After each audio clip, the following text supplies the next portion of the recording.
Award অনুষ্ঠানে দুই যুবকের মারামারির ভিডিও সামাজিক যোগাযোগ মাধ্যমে ভাইরাল হওয়ার পর বেরিয়ে এলো চাঞ্চল্যকর তথ্য। ভিডিওতে দেখা যায় বারবার গায়ে হাত তোলা যুবকের নাম রাইসুল ইসলাম জুয়েল এবং যাকে মাটিতে ফেলে মারার চেষ্টা করা হচ্ছে তার নাম সুমন আহমেদ। এজাহার সূত্রে জানা গেছে গার্লফ্রেন্ডকে নিয়েই মারামারির এই ঘটনা ঘটে। সুমন আহমেদ পেশায় একজন ফ্যাশন ফটোগ্রাফার এবং সেদিনের অ্যাওয়ার্ড অনুষ্ঠানের আয়োজককারীদের একজন। মডেল হিসেবে কাজ করতে চাওয়ায় ফাহমিদ আফরিন জুইয়ের সাথে পরিচয় হয় তার। এরপর 13 জুলাই দুপুরে জুইকে মালিবাগ স্কাই সিটি হোটেলে আয়োজন করা সেই অনুষ্ঠানেই ডাকেন সুমন। হঠাৎ সেখানে হাজির হয় জুইয়ের প্রেমিক দাবি করা রাইসুল ইসলাম জুয়েল। এজাহার সূত্রে আরও জানা যায় সেখানে এসেই জুইকে অকথ্য ভাষায় গালিগালাজ করতে শুরু করেন অভিযুক্ত জুয়েল। তাকে থামাতে গেলে সুমনকে এলোপাথারিভাবে কিলঘুষি মারেন সে। এই ভিডিওই ভাইরাল হয় সামাজিক যোগাযোগ মাধ্যমে। স্যান্ডেলিনা সো, রূপচর্চায় আভিজাত্য। সেই ঘটনায় সুমন রমনা থানায় একটি অভিযোগ দায়ের করেন। অভিযোগের ভিত্তিতে গ্রেফতারও হন জুয়েল। আমাকে উল্টাপাল্টা গালি করতেছে, তাই তুই ছবি তুলে কারে পাঠাইছো, তুই দিচ্ছি না বিনা তোরা দেখতেছে তারা। তো ওই দৌড়তে আবার ধাক্কা দিছে, ধাক্কা দেওয়ার আমি এক ধাক্কা দিচ্ছি, আবার ধাক্কা দিচ্ছে আমাকে, আমি নিচে পড়ে যাই। নিচে পড়ে যাই আবার ঘুষি মারছে, আমার ডাকের হাত দিতে লাগছে, ডাকের হাতটি ভেঙে গেল। রমনা থানা থেকে পুলিশ আসে, পরে ওই পেয়ে আর আমি সব থানায় যাই।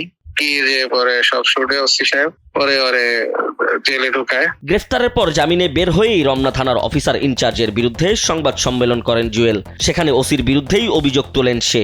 2টার সময় জানতে পারি সে আমাকে যে মামলাটা দিয়েছে এটা হচ্ছে 10 ধারায় মামলা, মানে মারামারির মামলা। আমি যতটুকু জানি 325 আর 23, কিন্তু মামলাটা দেয় 10 ধারায় মামলা।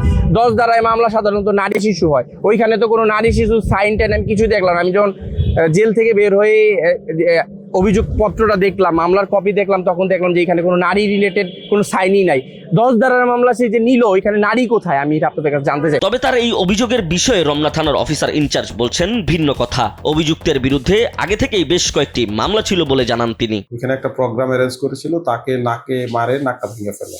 এবং একটা মেয়েকে নিয়ে যে ঘটনা, ওই মেয়েটাও আমার সামনে বলতেছিল যে তাকে দীর্ঘদিন সে তার কাছে রাখতেছে এবং তাকে প্রতিনিয়ত থ্রেট দিচ্ছে। ওই প্রোগ্রামেও তাকে প্রবলেম করছে, এগুলো ফুটেজ আছে।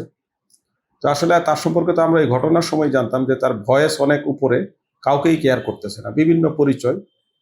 পরে আমরা জানতে পারলাম যে তার নামে বনানী থানায় 3টা মামলা আছে এবং সে একজন মাদক ব্যবসায়ী। তার সীসাবারও ছিল, এখন নাকি বন্ধ। এবং বনানী থানার আগেও এই মেয়ের সাথে তার প্রবলেম ছিল। এই ঘটনার আগে আসলে আমরা জানতাম না, তো এগুলো ইতিমধ্যে জানতে পেরেছি। সে বিভিন্নভাবে বিভিন্ন জায়গায় বলতেছে। আসলে আমাদের থানায় তো অল এভরিথিং সিসি ফুটেজ এবং এগুলো অনলাইন বেসিস। বাদী আছে এবং এখন যেটা শুনলাম যে বাদীকেও সে ভয় দেখাচ্ছে, যার কারণে বাদীও নাকি ফোন বন্ধ করে রাখছে, আর ওই মেয়েটাকেও প্রতিনিয়ত থ্রেট দিচ্ছে। মেয়েটাও বর্তমানে ফোন বন্ধ করে রাখছে। আমরা তো আসলে প্রফেশনাল পুলিশিং করি, এর বাইরে কিছু না। এই সংবাদ সম্মেলনে তিনি ছাত্রদলের রাজনীতি করেন বলেও উল্লেখ করেন। তবে পরবর্তীতে তার কাছে জানতে চাইলে বিষয়টিকে আর দলের সাথে মিলাতে চান না বলেও জানান কালবেলাকে। আমি পলিটিক্যাল ভাবে ওইটা আমি নিতে চাচ্ছি না, কারণ এটা ব্যক্তিগত। আমি কিন্তু বারবার বলছি, একটা ব্যক্তিগত ইস্যু নিয়ে মারামারি, এটাকে পলিটিক্যাল ভাবে নিলে আমার জেলে ঢুকাইতে পারতো না, বুঝছেন? বুঝতে পারছি না এই বিষয়ে আমি মুখ খুলতে চাচ্ছি না। কারণ তবে ছাত্রদলের পরিচয়ের বিষয়টি সম্পর্কে মন্তব্য জানতে চাইলে ছাত্রদলের কেন্দ্রীয় সভাপতি রাকিবুল ইসলাম রাকিব জানান, ব্যক্তিগত বিষয়কে দলের সাথে না জড়ানোই উচিত। তাকে আমি ব্যক্তিগতভাবে চিনতে পারছি না এই মুহূর্তে, শুধু আপনি যে নামটা বলেছেন এই নামের উপর চিনতে পারছি না। ওকে, পার্সোনাল বিষয় পার্সোনালি, এখানে দলকে টেনে নিয়ে আসতেছি না। তবে গার্লফ্রেন্ডকে নিয়ে এই মারামারির ঘটনা এই প্রথম নয়। চলতি বছরে 6 এপ্রিল এই গার্লফ্রেন্ডকে মেরেই জখম করেছিলেন রাইসুল ইসলাম জুয়েল। সেই ঘটনায় ঢাকা মেডিকেল কলেজ হাসপাতাল থেকে চিকিৎসা নিয়ে তার সেই কথিত গার্লফ্রেন্ড তার নামে বনানী থানায় একটি লিখিত অভিযোগ দায়ের করেন,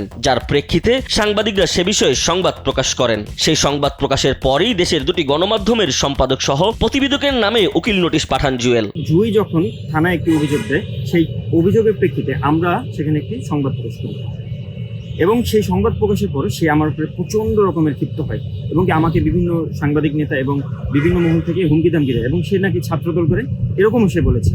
তো আমাকে যখন এইভাবে আর পারতেছিল না, তখন সে কী করলো, বিভিন্ন সাংবাদিক নেতাদের ফোন দিল। এরপরে কী করলো, যখন সে পারছে না, এরপরে কী করলো, সে আমার নামে এবং নয়াদিগন্তের যে সম্পাদক মহোদয় রয়েছেন সালাউদ্দিন মোহাম্মদ বাবর সাহেব, তার নাম উল্লেখ করে আমাদের একটি উকিল নোটিশ পাঠায়। তার কিন্তু মূল ব্যবসা হচ্ছে সীসা লাউঞ্জের ব্যবসা। সে কিন্তু মাদুর ব্যবসাতে জড়িত। এর সাথে আরেকটা ব্যবসা রয়েছে, যেটা তার গার্লফ্রেন্ড নিজেই স্বীকার করেছে, সে হচ্ছে মেয়ে সাপ্লাই দেয়। এই মেয়ে সাপ্লাই দিয়েই কিন্তু সে এতদূর এগিয়ে আসছে। আর এই সকল সংবাদ যখন আমি কভার করি, সেই সংবাদ প্রকাশ করার পরেই কিন্তু সে আমাকে হুমকি ধামকি দেয়।